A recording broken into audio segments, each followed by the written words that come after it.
ត្រៀបបាយឬក៏បាយត្រៀបឆ្អិនហើយបងប្អូនជំរាបសួរបងប្អូនទាំងអស់គ្នាតោះមកធ្វើត្រៀបបាយញ៉ាំតាមវិធីសាស្ត្រអ៊ីតាហ៊ូងាយហើយឆាប់បានញ៉ាំ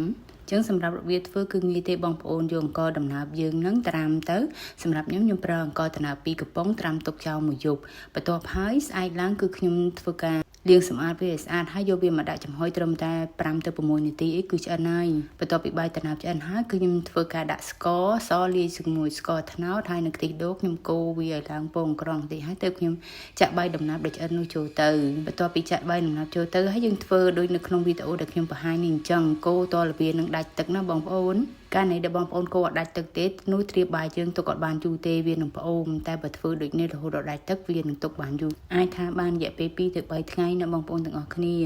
អញ្ចឹងបន្ទាប់ពីកូរដាច់ទឹកហើយបងប្អូនធ្វើការចាក់វាចូលទៅក្នុងថាសមួយទៅហើយយើងលីងល្ងរួចហើយយើងយកវាមករោយអញ្ចឹងណាបងប្អូនខ្ញុំប្រើទឹកតែមេអំបៅបងប្អូនទៅបាយដំណើបរបស់ខ្ញុំវាមានពណ៌បែបនេះអញ្ចឹងសម្រាប់គ្រឿងផ្សំចំណុះបរិមាណប្រមាណខ្ញុំនឹងទៅសេនៅក្នុង caption ខាងក្រោមរបៀបនៃការធ្វើគឺមានតែប៉ុណ្្នឹងទេអរគុណទាំងអស់គ្នាដែលបានតាមដានវីដេអូរបស់អ៊ីតាហ៊ូបាយបាយជម្រាបលា